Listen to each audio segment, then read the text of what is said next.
사랑 없는 가르침이라는 제목으로 말씀을 나누겠습니다. 오늘 말씀이 너무 짧아가지고요. 제가 너무 고통스러웠습니다. 이게 할 말이 참 너무 없고요.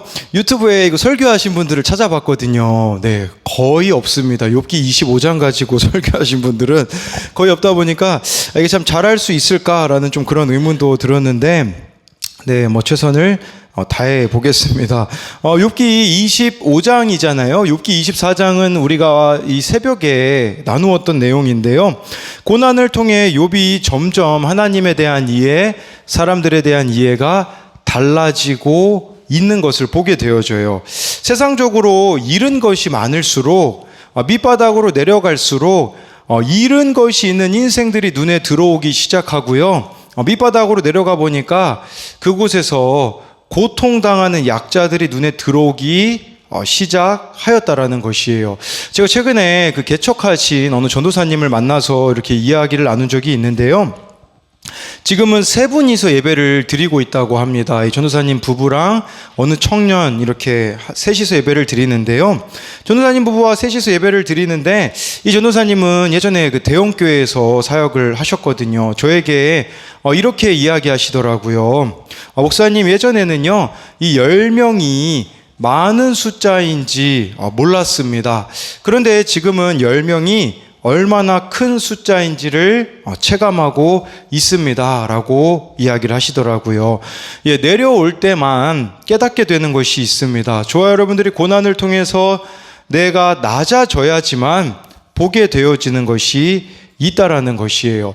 욥이 내려와 보니까요, 고통받는 약자들이 보이기 시작했습니다. 욥이 동방에서 가장 부자로 살 때는 약자들에 대해서도 몸으로 체험하지 못하였지만 자신이 밑바닥으로 몰락하여 세상을 보았을 때 그 가운데 보여지는 약자들이 있었다라는 사실입니다.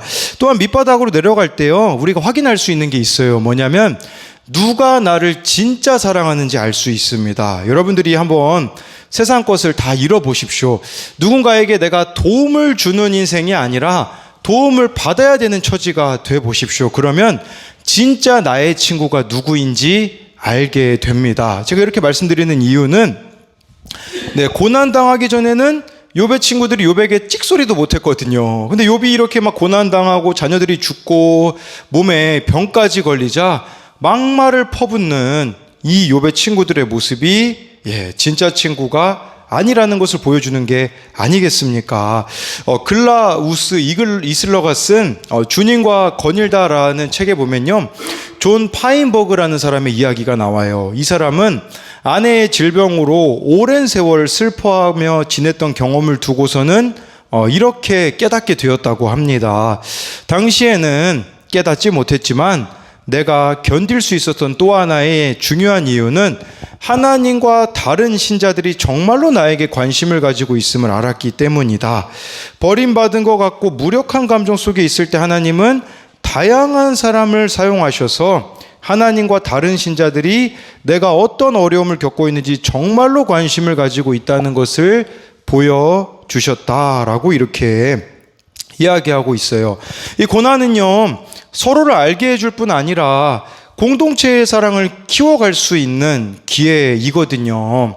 그런데 오늘 말씀에 나오는 빌닷은 그러하지 못하였습니다. 빌닷은 사랑 없는 가르침을 욥에게 이렇게 늘어놓았는데요, 우리는 반대로 빌닷과 같이 사랑 없는 가르침이 되지 않기 위해서 어떻게 해야 될지 우리가 두 가지로 살펴보도록 하겠습니다. 첫 번째로는요, 사랑 없는 가르침이 되지 않으려면 하나님의 주권을 인정해야 합니다. 우리 1절 2절 말씀을 같이 읽어보도록 하겠습니다. 시작. 위엄을 가지셨고 높은 곳에서 화평을 베푸시느니라. 이 욥기가요, 그 3차 반론까지, 그러니까 이제 엘리바스가 이야기하고 빌닷이 이야기하고 소발이 이야기하고 욥이 이야기하고 이거를 세 바퀴 돌거든요. 지금 이 빌닷은 세 번째 이야기하고 있는 거예요. 근데 여러분, 내용이 길인가요? 짧은가요? 짧아요. 점점 할 말이 없어요. 심지어 빌닷 다음에 이제 소발이 말해야 되거든요. 소발은요, 3차 반론 때는 말도 안 합니다. 안 나와 있어요. 끝났어요. 그래서 막 학자들이 의심을 해요. 이게 소발이 한 마리 이게 어디 숨어 있나 막 그렇게 이야기를 하는데요. 네. 더 이상 욥에 대해서 할 말이 없는 것을 말하는 것이죠. 근데 지금까지 수많은 말을 했는데 욥이 변했습니까? 변하지 않았다라는 사실이에요. 우리가 이처럼 말로써 사람을 변화시킨다라는 것은 불가능하다라는 것을 이 친구들을 통해서 볼 수 있어요. 빌다시오 2절 말씀해 보면 하나님은 주권과 위엄을 가지셨다고 말씀해 주고 있어요. 그러니까 주권은 하나님은 다스리시는 분이고 위엄은 두려움을 가지신 분이기 때문에 높은 곳에서 화평을 베푸신다라는 것은 지금 욥이 고난을 당하는 것은 그가 하나님의 주권을 인정하지 않고 있기 때문에 하나님의 위엄, 하나님을 두려워하지 않기 때문에 화평이 아닌 고난이 그의 삶에 주어졌다라고 이야기하고 있어요. 겉으로 보기에는 맞는 말 같잖아요. 예, 이 말은 사실 욥의 친구들의 말이 틀린 말들은 없습니다. 근데 이게 왜 틀린 말이 되는 줄 아십니까? 그 이유는요, 나를 빼놓고서 이야기하면 틀린 말이 된다라는 사실이에요. 자신을 예외로 빼놓고서 이야기를 하니까 틀린 말이 된다라는 것이겠죠. 그렇다면 진짜 하나님의 주권을 저와 여러분들이 인정한다라는 것은 무엇을 말하는 걸까요? 그것은요, 내 모습을 보는 겁니다. 내가 어떤 존재인지 아는 것이에요. 내가 바로 죄인이라는 것을 아는 것이 하나님의 주권을 인정하는 것이라고 볼 수가 있어요. 근데 문제는 나는 죄인이라는 사실을 외면한 채 다른 이들을 말로만 설득하려고 하니까 먹혀들지가 않는 것이겠죠. 그러니 내가 죄인인 게 안 보이고 열심을 내면 어떻게 되는 줄 아세요? 사도 바울이 전의 모습이 됩니다. 사울의 모습이 되어요. 사울은 어떠하였습니까? 예, 자기가 죄인이라는 것을 깨닫지 못한 채 열심을 내니까 얼마나 많은 사람들을 그가 죽이는 삶을 살아갔습니까? 저와 여러분들도요, 죄인이라는 사실을 빠뜨린 채 이야기한다면, 예, 그 어떤 것도 해당될 수가 먹혀들지가 않는다는 사실이에요. 그렇다면 내가 죄인이라는 게 보여지면 어떻게 되어지겠습니까? 상대방을 위해서 어떤 십자가를 져줄 수 있을까 고민하게 되어져요. 근데 내 죄가 안 보이잖아요. 그러면 말하는데 이 말의 그 근본적인 어투나 모든 것이요, 이럴 겁니다. 상대방을 복종시키거나 굴복시키기 위해서 이야기를 하게 된다라는 사실입니다. 제가 친하게 지내는 목사님이 있거든요. 아들이 첫 모의고사 시험을 보는데, 이제 고등학생이 돼서 첫 모의고사 시험을 보는데 카톡에다가 이렇게 남겼더라고요. 일부러 제가 조그맣게 해왔어요. 근데 이름 잘 안 보이게 하려고. 그런데 여기 이 목사님이 첫째 아들에게 쓴 카톡 내용이 이렇습니다. 누구누구야, 내일 고등학교 첫 모의고사지, 처음이라 부담 갖고 있으면 절대 부담 갖지 말고, 아빠도 고등학교 첫 모의고사 뒤에서 3등 했어. 그 중에 한 명이 외국인이었는데 일본 학생이었어. 그래도 지금 잘 살고 있잖아.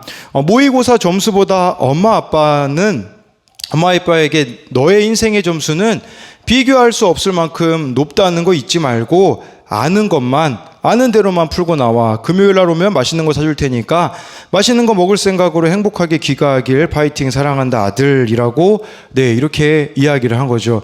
그냥 모의고사 잘 봐라고 이렇게 막 그렇게 그런 말을 한 게 아니라 자신의 연약함을 이야기하잖아요. 이 아버지도 모의고사 뒤에서 3등 했다고, 그 중에 뒤에 한 명이 일본인이었었다라고 고백을 하잖아요. 자신의 모습을 보게 되어지니 이 아들에게는 이것이 진정한 위로가 되지 않았겠습니까? 빌닷은요, 자꾸 자신의 모습이 안 보이니까요, 욥을 협박을 합니다. 우리 3절 말씀 같이 읽어보도록 하겠습니다. 시작. 받지 않은 자가 누구냐? 이 말씀은 뭐냐면 2절하고 연결되어 있어요. 하나님의 주권이 미치지 않는 곳이 없다라는 거예요. 막 하나님이 군대를 동원하셔가지고요. 네, 이렇게 하나님의 주권을 외면하는 사람들에게는 벌을 주고 인정하는 자에게는 상을 주는 인과응보를 이 빌닷이 주장하고 있는 거죠. 그럼 이게 간접적으로 말하자면 무슨 말인 줄 아세요?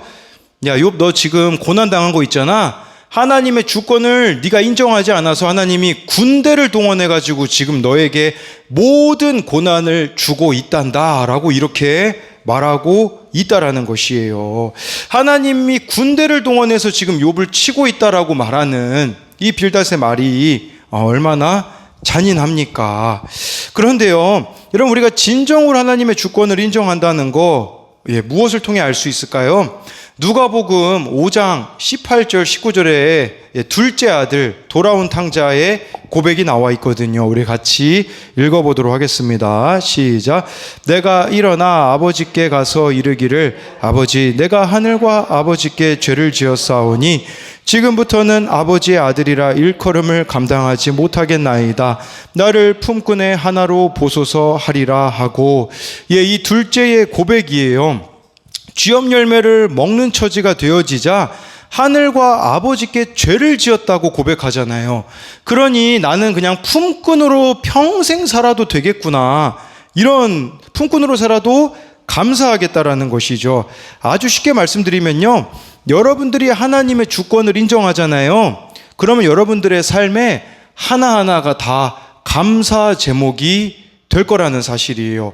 여러분, 사실 이 아버지가 또 잔치 베풀어 줬을 때 얼마나 수치스러웠겠어요. 동네 사람들이 다 오는데, 아니 이거 집 나가서 아버지 재산 달라고 했던 그 둘째 아들이 동네 사람들이 보기에 아이고 저거 폐류나 저렇게 잔치상에 앉아있네, 이런 수치도 당하지 않았을까요? 그런데 이 둘째 아들은요 기뻐했을 거라는 사실이에요. 왜 그러냐면 바로 품꾼으로 살겠다고 고백하는데 그 정도 수치 감당하지 못하겠느냐라는 거죠.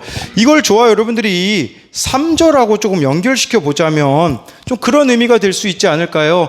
모든 상황 속에서 저와 여러분들이 하나님이 선하심을 믿는 거예요. 하나님이 마치, 이거는 무슨 빌닷은 잘못된 표현으로 썼겠지만 바른 표현으로 쓰자면 하나님의 선하심이 나에게 어떤 상황 가운데도 하나님은 선하신 분이라고 고백하게 되어지니 어떤 일이 있어도 거기에서 저와 여러분들이 감사 제목을 찾는 자가 된다는 사실이에요.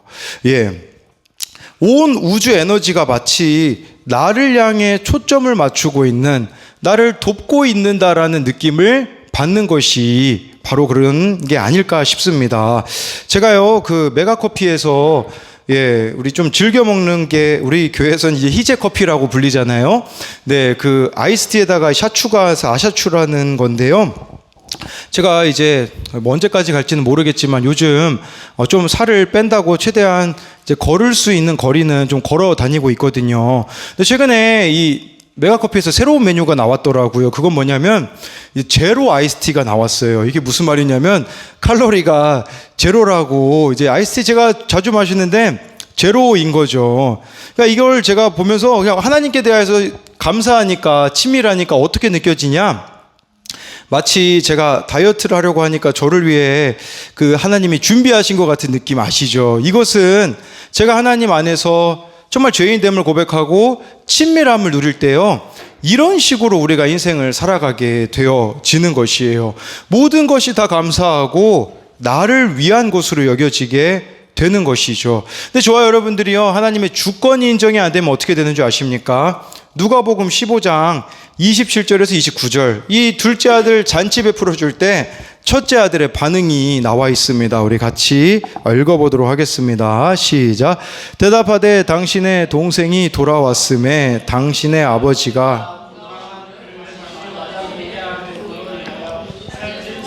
잡았나이다 하니 그가 노하여 들어가고자 하지 아니하거늘 아버지가 나와서 권한대 아버지께 대답하여 이르되 내가 여러 해 아버지를 섬겨 명을 어김이 없거늘 이라도 주어 나와 내 벗으로 즐기게 하신 일이 없더니. 네, 저와 여러분들이 하나님의 주권을 인정하지 않으면요, 쉽게 말씀드리면 모든 것이 다 원망거리로 보이게 되는 거예요. 이 첫째 아들이 그랬잖아요. 여러분, 첫째 아들이 재산을 받았을까요? 안 받았을까요? 누가복음 15장 12절에요. 예, 이렇게 나와 있어요. 아버지가 그 살림을 각각 나누어 주었더니 아마 3분의 1을 받았을 거예요. 첫째는 3분의 1을 받았다고 하더라고요. 둘째는 그 3분의 1, 그러니까 이미 자기가 2배를 받았잖아요. 2배를 받아놓고선도 아버지에 대하여서 서운한 것만 이야기하고 있어요. 둘째 아들은요, 자신의 죄인됨을 고백하자 감사할 것들밖에 없잖아요. 근데 이 첫째 아들은 주권 인정이 안 되어지니까요, 원망할 거리만 찾는 삶을 살아가고 있다라는 것이에요. 왜냐하면 모든 것이 다 부정적으로 보이기 때문이에요.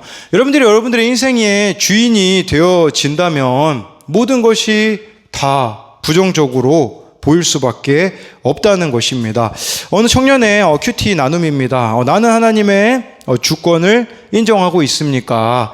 나의 두려움의 이유는 하나님의 침묵 때문입니까? 어둠과 흑암 때문입니까? 이것은 이제 욥기 23장을 묵상한 내용이에요. 욥이 하나님의 주권을 인정하겠다고 합니다. 욥은 하나님의 계획을 알 수 없어 두려워합니다. 하나님이 작정하신 일이라면 누구라도 막을 수 없다고 합니다. 욥이 정말 두려워하는 것은 하나님의 침묵이라고 합니다. 우리도 마찬가지로 우리를 향한 하나님의 계획을 알 수 없기에 막연하고 두려울 수밖에 없습니다. 내 힘으로 감당하지 못하기에 기도해야 한다고 합니다. 저는 엄마의 부재로 하나님의 주권을 인정하기가 죽기보다 싫어서 하나님의 말씀을 들어도 한쪽 귀로 듣고 한쪽 귀로 흘리며 묵상하기 싫었습니다. 하지만 월요일에 엄마에게 전화 와서 제게 관심과 사랑의 언어를 사용하자 기쁨의 감정과 또다시 무관심이 찾아올까봐 불안함의 감정이 요동쳤습니다. 수요일인 어제는 불안함이 너무 커져 수업을 듣는 것조차 힘들어져서 교수님께 말씀드린 후 강의실과 복도를 들락거리며 수업을 들었습니다. 그리고 러닝머신을 타며 수요 예배를 드리며 감사 기도를 드리며 눈물이 났습니다. 또 친구와 시간을 가질 때에도 힘들다고 얘기하며 눈물을 흘렸습니다. 저는 하나님의 침묵보다 제 엄마의 부재의 어둠과 흑암이 훨씬 두려움을 고백합니다. 하지만 오늘 목사님께 아침에 전화드렸을 때 그러나 내가 가는 길을 그가 아시나니 그가 나를 단련하신 후에는 내가 순금같이 되어 나오리라는 말씀을 말씀해 주시면서 불안해하기보다 엄마가 아빠의 여자친구가 있냐고 물어봤으니 중간다리 역할을 했으면 좋겠다고 하셨습니다. 그러려면 지금 하고 있는 운전면허와 운동, 학교 수업을 잘 들어서 아빠가 제 말을 들어줄 수 있게 하라고 말씀해 주셨습니다. 저는 다시 우리 가정이 하나가 되기를 원합니다. 너무나 오래 떨어져 살았기에 많이 어려울 것이고 우리 가족의 힘으로는 절대 되지 않을 것이라고 생각이 됩니다. 하나님께서 일해 주시기를 기도합니다. 라고 이렇게 고백을 하더라고요. 그래서 적용하기에는 불안한 마음보다 하나님께서 선하게 일해 주시기를 기대하며 기도하겠습니다. 주의를 잘 지키겠습니다. 라고 하더라고요. 그러면서 기도하기에는 하나님 정말 감사합니다. 너무 감사합니다. 감사할 수 없는 상황에서는 감사할 수 없는 사람이라는 것을 다시금 깨닫습니다. 앞이 보이지 않아도 하나님의 계획을 기다릴 때 제게 있는 불순물을 제거해 주시어 정금같이 되게 해 주세요라고 이렇게 고백하더라고요. 저는 이걸 보면서 좀 그런 생각이 들었어요. 내가 할 수 없는 영역에 있어서는 그럼에도 불구하고 그 가운데서 내가 할 수 있는 것을 해가며 하나님 앞에 참 감사할 수 없는 상황에서 감사하는 그 훈련을 해 나갈 때에 정말 우리들에게 이 하나님의 뜻이 이루어지지 않는가라는 부분을 생각해 보게 되었습니다. 이것에 대한 적용 질문은요, 내가 죄인임을 알기에 상대방을 위해서 어떤 십자가를 져줄 수 있을까를 고민합니까? 아니면 상대방을 복종시키거나 굴복시키기 위해서 긍휼함 없는 훈계로 더 큰 상처를 주고 있습니까? 하나님의 주권을 인정하기에 감사할 것이 많은 인생입니까? 아니면 하나님의 주권을 인정하지 않기에 모든 것을 당연하게 여겨서 하나님과 사람들에게 원망할 것들만 가득한 인생입니까? 네, 두 번째로는요, 사랑 없는 가르침이 되지 않으려면 야망을 소망으로 바꾸어야 합니다. 우리 4절부터 6절을 같이 읽도록 하겠습니다. 시작. 그런즉 하나님 앞에서 사람이 어찌 의롭다 하며 여자에게서 난 자가 그의 눈에는 달이라도 빛을 발하지 못하고 별도 빛나지 못하거든. 하물며 구더기 같은 사람, 벌레 같은 인생이랴. 네, 이 빌닷이 욥을 향하여서 이 하고 있는 말은 욥을 고치기 위한 말입니다. 4절에요. 모든 인간이 다 죄인이라고 빌닷은 말하고 있어요. 그런데요, 문제는 빌닷은 말만 하고 있다는 사실이에요. 모든 사람이 죄인이라면 빌닷은 욥에 대하여서 어떤 태도를 취하였어야 마땅했을까요? 이 고백이 실제가 된다면, 모든 사람이 죄인임이 틀림없다면 빌닷도요 하고 있는 말을 입을 닫을 것 같아요. 더 이상 욥에 대해서 뭐라고 말하지 말고 그냥 옆에서 손잡아주고 같이 울어주고 같이 기도해주는 사람이 되지 않았겠습니까? 근데 지금 수많은 말들을 내뱉고 있는 것은 무엇을 말하는 것이겠습니까? 말로는 모든 사람이 다 죄인이라고 말하지만 자신은 죄인이 아니라는 것을 말하고 있는 것이죠. 빌닷은요, 모든 사람이 죄인이라는 것을 더 강하게 말하기 위해서요, 5절 말씀에 보면 하나님은요, 달보다도 별보다도 더, 하늘의 달과 별도 하늘의 달과 별도 이 미천한 사람들은요, 비교 대상이 될 수 없다라는 것이에요. 더 쉽게 말씀드리면 우리는 달보다도 못한 존재다, 별보다도 못한 존재라고 이렇게 빌닷이 말해주고 있어요. 그러면서 6절에요, 인간이 얼마나 비천하고 연약한 존재인지 인간을 향하여서 구더기 같은 사람, 벌레 같은 인생이라고 말해주고 있어요. 구더기나 벌레는요, 기어다니는 곤충으로 구약 성경에서요, 작고 방어 능력도 없습니다. 육체적으로 매우 연약한 존재들을 비유하는 대상으로 나오게 되어지는데요, 빌닷은 인간이 이렇게 하나님 앞에서 부정하고 연약한 존재이기에 인간을 곤충에 비유합니다. 근데 이렇게 말하려면요, 빌닷 자신도 이러한 존재라는 것을 인정해야 돼요. 이 고백이 진짜 이 빌닷의 마음에서부터 우러나오는 고백이었다면요, 욥을 고치려는, 욥을 정죄하려는, 욥을 심판하려는 모습을 그는 거두어야 했다라는 것이에요. 더 쉽게 말씀드리면 나의 야망을 내려놓았을 거예요. 나의 야망을 내려놓는다라는 것은 나의 욕심, 나의 뜻을 내려놓는다라는 거죠. 나의 생각을 내려놓는 자가 되어져야 된다라는 거죠. 이 6절의 고백이 저와 여러분들에게 실제가 된다면, 구더기 같은 사람, 벌레 같은 인생이라고 저와 여러분들이 실제로 고백한다면 이런 인생은 어떤 인생이겠습니까? 한마디로 말씀드리면요, 나는 주님 없이는 살아갈 수 없는 존재, 주님 없이는 어떠한 소망도 없는 존재라고 저와 여러분들이 고백하면서 살아가야 한다라는 것이에요. 예수님의 십자가 사랑을 아는 자가 된다면요, 이 4절부터 6절까지의 고백이 어떻게 바뀌겠습니까? 4절 말씀처럼 의롭지 못한 나를 위해서 십자가에서 죽으신 사랑을 믿는 것이에요. 그 사랑을 알기에 저와 여러분들이 얼마나 존귀한 자인지 알겠죠. 존귀한 자라는 걸 안다면 어떻게 해야 될까요? 어떤 상황에서도 빛이신 하나님을 선택하는 자가 되는 것이라고 볼 수 있어요. 그래서 욥기 23장 10절에 이렇게 고백하지 않습니까? 그러나 내가 가는 길을 그가 아시나니 그가 나를 단련하신 후에는 내가 순금같이 되어 나오리라. 이 고백이 어떤 고백입니까? 나는 어떤 상황에도 어떤 환경에도, 우리가 이 말씀만 좋아해요. 근데 그 앞에 두 구절에 나와 있는 거, 앞으로 가도 하나님이 안 계시고 뒤로 가도 안 계시는 것 같고 좌우에 사방에 아무리 찾아봐도 하나님이 안 계신 것 같지만, 그렇지만 나는 하나님을 선택하겠다라는 고백이에요. 여러분, 하나님이 안 계신 것 같고요, 이해할 수 없는 고난이 우리들에게 찾아올 때에 어떤 상황에서도 나는 하나님을 선택하겠다, 나를 순금으로 만드시는 그 하나님의 손길에 의지하겠다라는 고백이 되어져야 한다라는 것이죠. 어제요, 제가 그 하나님을 떠난 이제 한 청년을 만났거든요. 신앙생활을 꽤 오래 했거든요. 이 친구는 저랑 또 군대에 있을 때 같이 군종병까지 주말마다 했으니까, 그래도 군대에서 군종병 정도 했으면 뭐 그래도 신앙이 있지 않았겠습니까? 근데 오랜 신앙생활 하다가요, 지금은 하나님을 떠나 있습니다.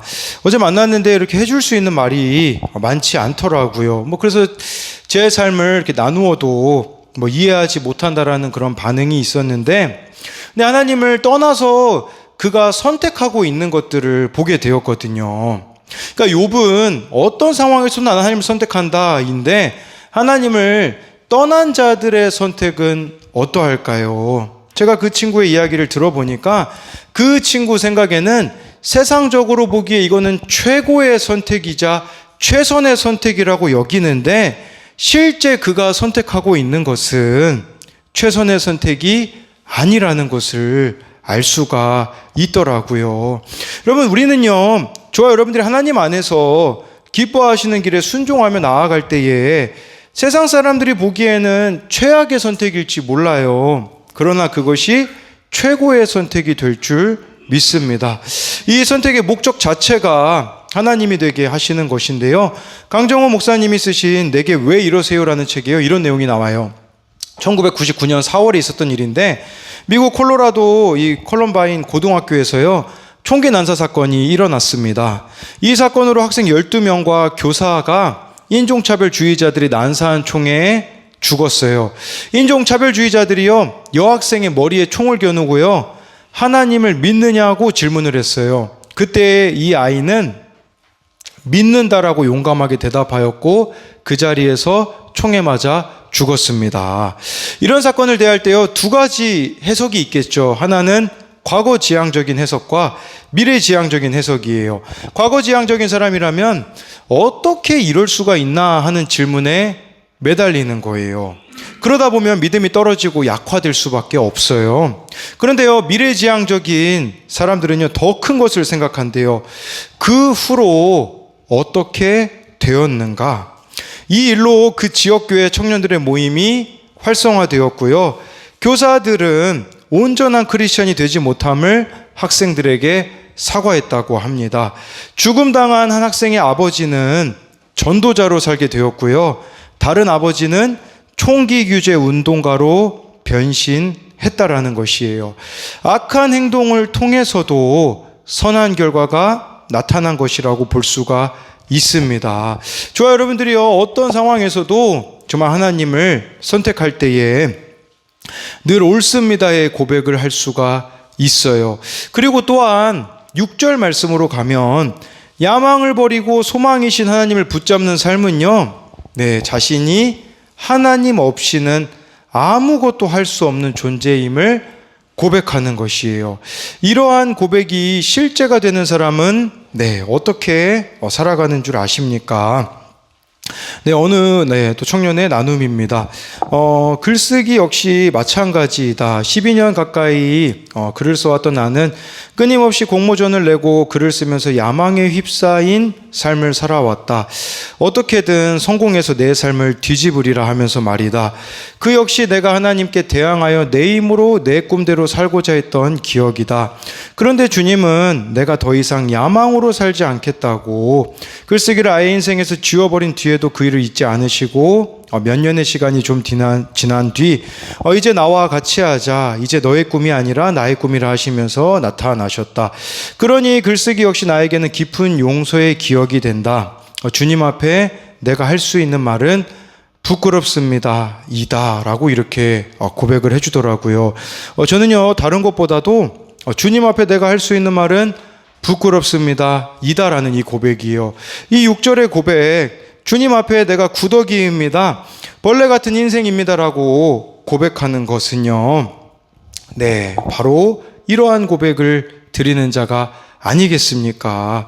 그리고요, 이런 사람들은요, 어떻게 살아가게 되냐면, 구더기 같은 사람, 벌레 같은 인생들과 함께하는 삶을 살아가게 된다라는 것을 뜻합니다. 그래서요, 정말 좋아요. 여러분들이, 네, 이런 고백을 하면요, 할 수 없는 일들을 하게 되어질 거예요. 이걸 좀 보셨으면 좋겠어요. 사랑할 수 없는 사람을 사랑하게 될 것이고, 내 힘으로는 할 수 없는 순종들을 하면서 살아가게 될 거예요. 왜냐하면 나의 모든 힘과 능력과 그것은 하나님으로부터만 나오기 때문이라는 것이겠죠. 제가요, 어제 그 유튜브를 하나 좀 보게 된 게 있거든요. 이 유튜브에 나오는 분이요, 40대 아저씨인데요. 이분은 얼마나 외향적이신 분인가, 혼자 그냥 카메라 앞에서 막 1시간을 떠드세요. 그러니까 아무도 없거든요. 누구를 뭐 인터뷰하는 것도 아니고, 12시간 동안 공장에서 일하시고, 예, 혼자 이제 뭐 그 회사가 회식도 없는 회사여서 라면을 먹으면서 네, 1시간 동안 이렇게 떠드시는데, 정말 말을 참 많이 하시더라고요. 그리고 뭐 구독자가 한 15만 명이 되시더라고요. 이 아저씨가 얼마나 말을 재밌게 하는지, 저는요, 그걸 보면서 참 부럽다는 생각을 했거든요. 왜냐면, 제가 목사로서 참 저렇게 외향적이고, 말도 잘하면 참 재미가 있으면 또 좋을 텐데 라는 생각이 들더라고요. 근데 그 아저씨랑 저를 비춰보니까 좀 반대인 것 같아요. 그 아저씨는 말이 너무 많아가지고 말하는 직업을 하고 싶은데 말할 수 없는 직업을 선택하셨고, 저는 반대로 말이 너무 없는 사람인데 재미가 없는 사람이고, 사람들 앞에 서는 것도 늘 두려움의 연속이거든요. 사람들을 만나는 것도 지금 청소년들을 만난 지 11년째 만나고 있는데도요, 지금 또 청소년들하고 약속이 잡히면요, 그날 하루 종일 또 긴장을 해요. 무슨 말을 해야 될까? 그렇게 고민하는 내성적인 사람이거든요. 그런데 제가 이런 맞지 않는 옷을 입어가고 있어요. 매일 사람을 만날 수밖에 없고, 매일 사람들 앞에서 설교하고, 사람들을 찾아가는 일을 하고 있는데요. 이거는 제가 할 수 없는 일이에요. 강성광이라는 그 인간적인 노력으로는 할 수 없는 일이에요. 그런데 이 6절의 고백, 구더기 같은 사람, 벌레 같은 인생이라는 이 고백이 실제가 되니까 할만 하더라고요. 주님을 사랑하기 때문에 할 수 없는 일들을 하게 되어지더라고요. 우리 찬송가 중에요, 그런 찬송가가 있잖아요. 이 벌레 같은 날 위에 주 보혈 흘렸네 라는 찬양의 가사가 있지 않습니까? 그 고백이 정말 실제가 된다면 저와 여러분들이 그 누구를 사랑해내지 못하겠으며 그 무엇에 순종하지 못하겠느냐라는 것을 묻고 있는 것입니다. 그래서 이것에 대한 적용 질문은요, 어떤 경우에도 하나님이 기뻐하시는 길을 선택하고 있습니까? 그것이 최고의 선택이 될 줄 믿습니까? 이 벌레 같은 날 위에 십자가 보혈 흘리신 주님의 사랑으로 사랑해내야 하는 사람은 누구이며 마땅히 해야 하는 순종은 무엇입니까? 그럼 우리는 얼마나 그 나의 계산기를 두드립니까? 순종도요, 내 계산기 두드려봐서 그냥 내가 내키지 않으면 외면해버리고, 내가 감정이 좋지 않으면 나 오늘 안 좋은 일 있어, 안 할 거야 라고 하면서 얼마나 많이 재고 있습니까? 저도 그렇거든요. 저라고 뭐 항상 뭐 좋은 뭐 상태로 있겠습니까? 그런데도요, 한 가지는 꼭 지키고 있는 게 있어요. 그건 뭐냐면, 아무리 힘들어도, 아무리 마음이 내키지 않아도 그날 해야 되는 하나님과의 약속은 지키려고 몸부림치는 거예요. 어제도 그랬거든요. 기독교 동아리 들어가기 전에 어제는 하루 종일 좀 마음이 좀 무거웠어요. 이제 무거웠는데, 거기에도 기독교 동아리 들어가려면 제가 기본적으로 조금 텐션이 좀 높아야 그 애들을 커버할 수가 있거든요. 근데 뭐 기분도 안 나는데 그냥 기독교 동아리 들어갔다가 이제 나오는데 그 시간 동안 이제 전화가 하나 이렇게 찍혀 있더라고요. 누구한테 찍혀 있냐 보니까 우리 곽주희가 저한테 전화를 했더라고요. 그래서 다시 전화를 해봤죠. 주희야, 무슨 일이니? 이렇게 물어보니까요.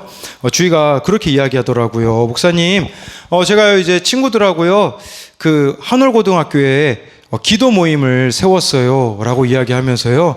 목요일 아침마다 이 아이들이 5명이 모여가지고 같이 학교를 위해서 기도하겠다고 그렇게 이야기를 하더라고요. 사실 곽주희가 세울 거라는 것은 상상해 본 적도 없거든요. 우리 주희가 얼마나 더 내성적이고 그렇게 나서는 거를 힘들어 하는데, 근데 제가 무슨 생각을 해보게 되냐면, 내가 할 수 없는 이 순종을 해 나갈 때에 누군가는 그 모습을 보면서 이 길을 같이 가겠구나, 따라오겠구나라는 생각을 하게 되었어요.